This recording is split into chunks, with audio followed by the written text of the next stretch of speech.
नमस्कार, मी भाऊ तोरसेकर. तुम्ही बघत आहात प्रतिपक्ष. मित्रांनो, गेले काही दिवस मराठी माध्यमातल्या बातम्या ऐकताना मला एक वाक्य अत्यंत विनोदी वाटायला लागले.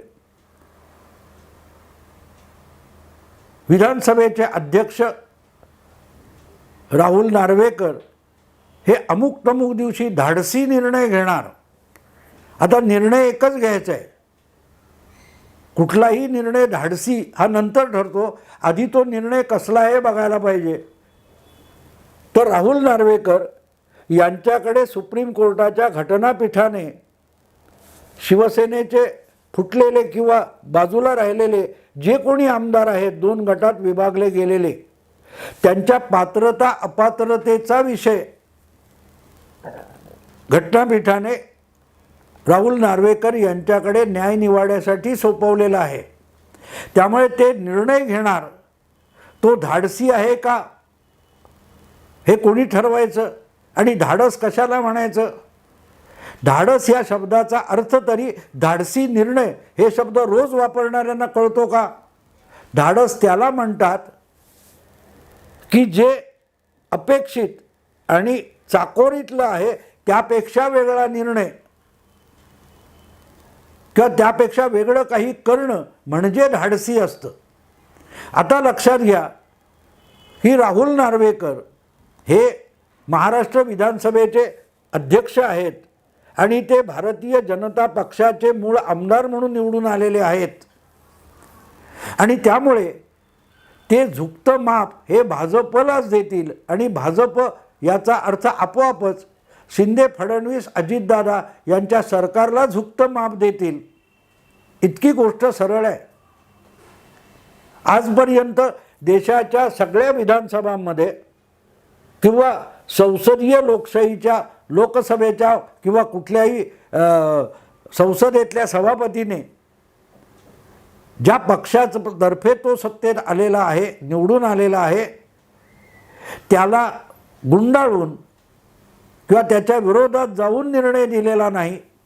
त्यामुळे सभापती हे ज्या पक्षाचे असतात त्या बाजूनेच झुकतं माप देतात. हा आजवरचा अनुभव आहे आणि तेच अपेक्षित असतं. किंबहुना म्हणूनच उद्धव ठाकरे सरकार पाडलं गेल्यानंतर सभापतीचे जे पद रिकामं होतं ते विश्वास ठरावाच्या आधी मंजूर करून घेण्यात आलं, निवडून घेण्यात आलं. नाना पटोले हे 2019च्या विधानसभा निवडणुकीनंतर विधानसभेचे अध्यक्ष झाले होते. आघाडीमध्ये काँग्रेस पक्ष होता आणि काँग्रेस पक्षाला एक महत्त्वाचं घटनात्मक पद द्यायचं म्हणूनच नाना पटोलेंना विधानसभेचे अध्यक्ष करण्यात आलं होतं. पण त्यांना मंत्री व्हायचं होतं, प्रदेशाध्यक्ष व्हायचं होतं, म्हणून त्यांनी आपल्या अध्यक्षपदाचा राजीनामा दिला आणि पुढल्या काळात महाविकास आघाडीतल्या 3 पक्षांचं एकमत होत नाही म्हणून अध्यक्षपदाची जागा किंवा पद हे निवडणुकीने भरलं गेलं नाही. कदाचित आपल्याच 3 पक्षातले आमदार नाराज आहेत, ते बंड करतील आणि निवडणूक झाली तर आघाडीचा उमेदवार पाडला जाईल ही भीती होती. म्हणून उद्धव ठाकरे, शरद पवार वगैरे मंडळींनी पुढचं 1.25 वर्ष आणि सरकार पडेपर्यंत विधानसभेच्या अध्यक्षपदाची निवडणूकच होऊ दिली नाही.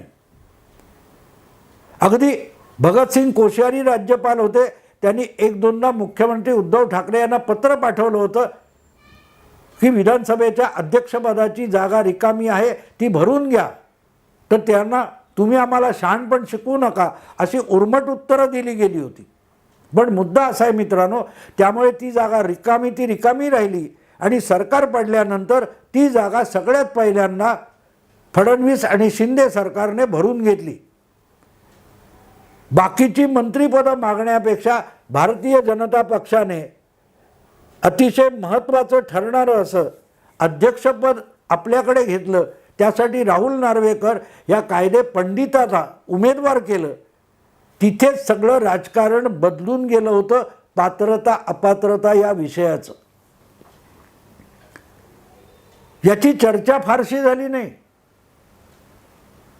की 105 आमदार असताना भाजप 9 मंत्रिपदावर खुश आहे आणि शिंदेंच्या शिवसेनेला 9 मंत्रिपदं दिली गेली, यावर चर्चा खूप झाली. भाजपतले नाराज आहेत वगैरे वगैरे. पण भाजपने मंत्रिपदापेक्षा विधानसभेच्या अध्यक्षपदाला इतकं प्राधान्य का दिलं याकडे कोणी गंभीरपणे लक्ष दिलं नाही. पण सगळं राजकारण त्या अध्यक्षपदाच्या आसनावरच सामावलेलं आहे हे विसरले गेले होते. कारण पुढचा सगळा पेच प्रसंग राजकीय आणि राजकारण गुंता हा नेमका सभापतीच्या पदावर अवलंबून होता.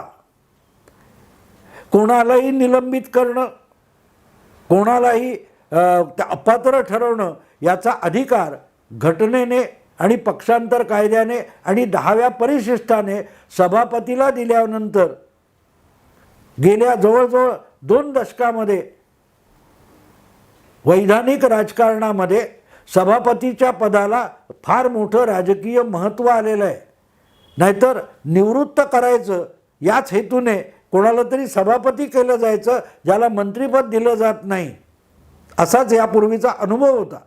पण मुद्दा असा मित्रांनो की असे सभापती एका पक्षाचे असतात, ते कुठल्या पक्षाचे नाहीत असं मानलं जातं. पण तरीही ते पक्षाचेच असतात. आणि ज्या प्रकारे आजवरचे सगळे सभापती हे आपापल्या पक्षाच्या राजकीय बैठकांना हजर राहिले, त्यातून हे वारंवार दिसून आलं की कुठल्याही विधानसभेचा सभापती किंवा अध्यक्ष हा कधी पक्षनिरपेक्ष नसतो, तो पक्षालाच बांधील असतो. आणि शेकडो उदाहरणं मी तुम्हाला डझनावारी उदाहरणं देईन. देशाच्या विधानसभेतल्या वेगवेगळ्या सभापतींनी ज्या भूमिका घेतल्या त्या बघितल्या तर राहुल नार्वेकर नावाचे महाराष्ट्र विधानसभेचे अध्यक्ष हे चाकोरीतूनच निर्णय घेतील. म्हणजे आपल्या पक्षाला आणि आपला पक्ष ज्या महायुतीमध्ये सहभागी आहे त्या पक्षालाच झुकतं माप देतील. याला चाकोरी म्हणतात, याला अपेक्षा म्हणतात.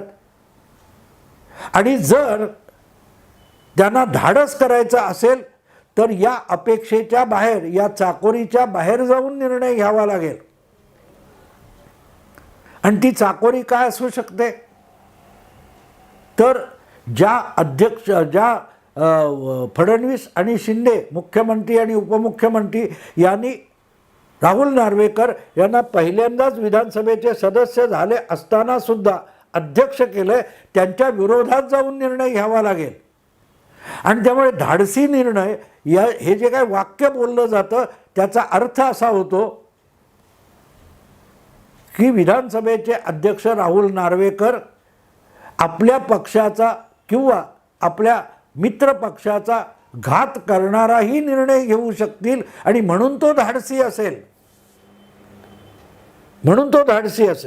म्हणजे काय तर एकनाथ शिंदे यांचे जे 16 आमदार आहेत किंवा 40 आमदार आहेत यांना अपात्र ठरवण्याचा निर्णय हा धाडसी असू शकतो.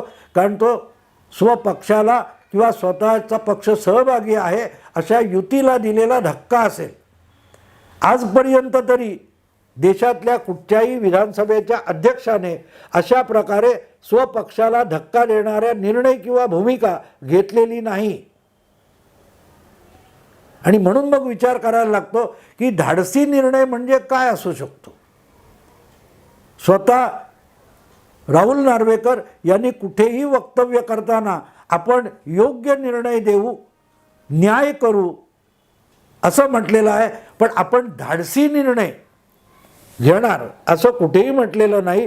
त्यामुळे बातम्यामधून धाडसी निर्णय म्हणजे काय असा जो विषय येतो त्यावर अनेक दिवस माझ्या डोक्यात एक चक्र चालू आहे की असा नसेल तर तसा घेतला तरी तो धाडसी निर्णय होऊ शकतो. मग तसा निर्णय म्हणजे काय, असा म्हणजे काय. म्हणजे जी अपेक्षा आहे उभाठा शिवसेनेची किंवा महाविकास आघाडीत उरलेले जे लोक आहेत त्यांची जी अपेक्षा आहे की राहुल नार्वेकर यांनी धाडसी निर्णय घ्यावा, म्हणजे काय तर 10व्या परिशिष्टाचा आधार घेऊन शिंदे यांच्या गटातल्या 40 आमदारांना अपात्र ठरवावे हा असा निर्णय झाला. आणि म्हणून त्याला धाडसी निर्णय म्हटलं जातं. पण चाकोरी तसं सांगत नाही. चाकोरी सांगतं की सभापती किंवा विधानसभेचे अध्यक्ष हे स्वपक्षाला झुकतं माप देतात. त्यामुळे राहुल नार्वेकर हे स्वपक्षाला किंवा स्वतःच्या आघाडीला युतीला वाचवण्यासाठी निर्णय घेतील. म्हणजे शिंदे गटाच्या 40 आमदारांना बिलकुल अपात्र ठरवणार नाहीत. ही आजवरची प्रथा परंपरा आणि चाकोरी राहिलेली आहे. मग ती चाकोरी राहुल नार्वेकर भेदतील का? ती भेदून ते स्वपक्षाला किंवा आपण ज्यांना जवळचे मानतो त्यांना अपात्र करतील का? तर मला तसं वाटत नाही. पण तसं न करणं म्हणजे 10व्या परिशिष्टानुसार जे कोण घंटातज्ञ घटनातज्ञ कायदे पंडित सांगतायत त्याप्रमाणे त्या शिवसेनेच्या 16 किंवा 40 आमदारांना अपात्र ठरवणं म्हणजे धाडस असू शकत नाही. धाडस असेल तर त्यांना पात्र ठरवणं हे धाडस आहे. कारण कायद्याची चाकोरी जी दिसते ती तशी असली तरी मला जे वाटलं, मला जे योग्य वाटलं, मला जे न्याय्य वाटलं त्यानुसार मी त्या 40 लोकांना अपात्र ठरवत नाही आहे असा निर्णय राहुल नार्वेकर घेऊ शकतात आणि मग तो धाडसी निर्णय होतो. पण तो सुद्धा पूर्ण धाडसी निर्णय होईल असं मला वाटत नाही. त्यापेक्षा मोठा धाडसी निर्णय काय असेल तर तो असेल उबाठा शिवसेनेत जे उरलेले 16 किंवा 15 आमदार आहेत त्यांनी व्हीप पाळला नाही म्हणून त्यांना अपात्र ठरवणं हा धाडसी निर्णय असू शकतो. जेव्हा वारंवार धाडसी निर्णय म्हटलं जातंय तेव्हा धाडस त्याही बाजूला होऊ शकतं याचा विचार कोणाच्या डोक्यात नाही आहे. पण ते होऊ शकतं आणि कसं होऊ शकतं, का होऊ शकतं हे म्हणूनच समजून घेतलं पाहिजे. सुप्रीम कोर्टाच्या घटनापीठाने जो अधिकार आणि जी जबाबदारी विधानसभेचे अध्यक्ष म्हणून राहुल नार्वेकर यांच्यावर सोपवली आहे त्यात त्यांना सांगितले की खरा पक्ष कोण हे तुम्ही ठरवायचे आणि खरा पक्ष जो असेल त्यानुसार प्रतोद खरा कोण, जो पक्षादेश काढतो तो कोण, खरा व्हीप म्हणजे काय, खरा पक्षादेश म्हणजे काय हे सुद्धा तुम्ही सगळी चाचपणी करून साक्षी पुरावे बघून ठरवायचं आहे. आणि लक्षात घ्या मित्रांनो, तिथेच सगळं चित्र बोंबललेलं आहे. कारण आरंभापासून म्हणजे शिवसेना दुभंगलेली नसताना सुनील प्रभू हे विधानसभेतले पक्षाचे प्रतोद होते, व्हीप होते आणि त्यांनी काढलेला पक्षादेश हा सगळ्या आमदारांना पोहोचणं हे अगत्याचं असतं. आणि तो पक्षादेश झुगारला गेला असेल तर मग त्या आमदारांना अपात्र ठरवलं पाहिजे. पण गंमत अशी आहे की एक तर सुनील प्रभू हे कायदेशीर आणि घटनात्मकरित्या प्रतोद ठरतात का, आणि दुसरी गोष्ट त्यांनी जो काही पक्षादेश लागू केला तो खरोखरच सगळ्यांना पोहोचला होता का, त्याला कायदेशीर आणि घटनात्मक पातळीवर व्हीप म्हणजे पक्षादेश म्हणता येतं का, याच्यावर इकडचे अपात्र होणं किंवा तिकडचे अपात्र होणं अवलंबून आहे. जर राहुल नार्वेकर यांनी आपल्या अधिकारामध्ये आणि सगळ्या सुनावणीनंतर असा निर्णय घेतला की सुनील प्रभू हे व्हीप ठरत नाहीत आणि ते व्हीपच ठरत नसतील, त्यांची नेमणूकच व्हीप म्हणजे प्रतोद म्हणून अयोग्य असेल तर त्यांनी काढलेले सगळे पक्षादेश हे मुळातच घटनाबाह्य होतात. दुसरी गोष्ट, त्यांनी जो व्हीप काढला आहे तो खरोखरच सगळ्या आमदारांपर्यंत पोहोचला होता का, तर ज्या प्रकारे महेश जेठमलानी यांनी नार्वेकर यांच्या समोरच्या सुनावणीत सुनील प्रभू यांची भंबेरी उडवलेली होती आणि सुनील प्रभू आत्मविश्वासाने आपला पक्षादेश सगळ्या आमदारांपर्यंत पोहोचला होता याची कुठलीही खातरजमा देऊ शकत नव्हते. आणि त्याचा अर्थ असा होतो की तो पक्षादेशच कुठल्या कोणापर्यंत पोहोचलेला नसेल, ज्यांच्यापर्यंत पोहोचला नसेल त्यांनी तो धुडकावला अशा आरोपाखाली त्यांना अपात्र ठरवता येत नाही. हा एक मुद्दा झाला. दुसरा मुद्दा असा आहे आणि तो अधिक महत्त्वाचा आहे की जर सुनील प्रभू हे प्रतोद नसतील आणि त्यांच्याऐवजी आपल्या नेमणुकीनंतर किंवा आपल्या निवडीनंतर म्हणजे विधानसभा अध्यक्ष म्हणून निवड झाल्यानंतर काही तासातच राहुल नार्वेकर यांनी एकनाथ शिंदे यांनी नेमलेले प्रतोद भरतशेठ गोगावले यांना अधिकृत शिवसेना प्रतोद म्हणून मान्यता दिली होती आणि तीच मान्यता आजही कायम ठेवून जर राहुल नार्वेकर यांनी निर्णय घेतला असेल तर मग बहुमत सिद्ध करण्याच्या दिवशी म्हणजे मला वाटते 3 जुलै वगैरे किंवा 4 जुलैला जो विश्वासमत प्रस्ताव विधानसभेत आणला गेला होता त्यावेळेला शिवसेनेच्या सगळ्या आमदारांनी आणि ज्यावेळेला भरत गोगावले हे शिवसेनेचे अधिकृत प्रतोद असतात तेव्हा त्यांनी केलेला पक्षादेश हा फक्त शिंदे गटाच्या 40 आमदारांना नव्हे तर उद्धव ठाकरे गटाच्या उरलेल्या 15-16 आमदारांना सुद्धा लागू होतो आणि त्यांनी जर तो पक्षादेश धुडकावून एकनाथ शिंदे सरकारच्या विरोधात मतदान केलं असेल तर ते अपात्र ठरवले जाऊ शकतात. आणि म्हणून धाडस म्हणायचं असेल तर सुनील प्रभू यांचा व्हीप म्हणून झालेली नेमणूक चुकीची ठरवणं, त्यांनी लागू केलेला पक्षादेश व्हीप हा गैरलागू घटनाबाह्य ठरवणं हे मोठं धाडस असू शकतं. दुसरीकडे एकनाथ शिंदे यांनी प्रतोद म्हणून नेमलेले भरतशेठ गोगावले यांना अधिकृत शिवसेना प्रतोद म्हणून स्वीकारणं आणि म्हणूनच त्यांनी लागू केलेला पक्षादेश आहे तोच घटनात्मकरित्या राहुल नार्वेकर यांनी ग्राह्य मानणं हे आणखीन एक मोठं धाडस आहे. आणि त्याच्या पलीकडे जाऊन भरत गोगावले यांनी 3 किंवा 4 जुलै जो काय दिवस आहे त्या दिवशी सरकारच्या बाजूने मतदान करण्याचा जो पक्षादेश काढला होता तो ज्यांनी पाळला ते अपात्र ठरू शकत नाहीत, पण ज्यांनी तो धुडकावला ते अपात्र ठरू शकतात. आणि त्यामध्ये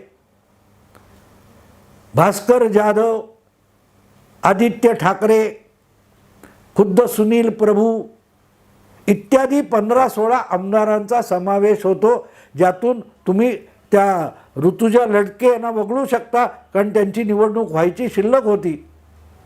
पण 15 आमदार उद्धव उबाटा शिवसेनेचे हे अपात्र ठरवण्याचा धाडसी निर्णय होऊ शकतो आणि त्याला धाडस म्हणता येईल. रोज राहुल नार्वेकर धाडसी निर्णय घेणार, धाडसी निर्णय म्हणताना तेव्हा धाडस असेल तर ते त्यामध्ये आहे. दुसरा जो आधी मी विवेचन केलं त्या निर्णयाला किंवा त्या विषयाला धाडस म्हणता येत नाही. कशी विचित्र गोष्ट आहे बघा मित्रांनो. आणि म्हणून उबाठा गटाचे उरलेले 16-15 आमदार हे अपात्र ठरवण्याचा धाडसी निर्णय राहुल नार्वेकर घेऊ शकतात. ही शक्यता मी आज सांगून ठेवतोय. बघू 1-2 महिन्यामध्ये हा विषय निकाली लागणार आहे, तेव्हा काय होईल, धाडस इकडच्या बाजूचं झालं आहे की धाडस तिकडच्या बाजूचं झालं आहे याचा निर्वाळा आपल्याला मिळेल. मी आत्ता इथेच थांबतो. आवडलं लाईक करा, शेअर करा, सबस्क्राईब करा.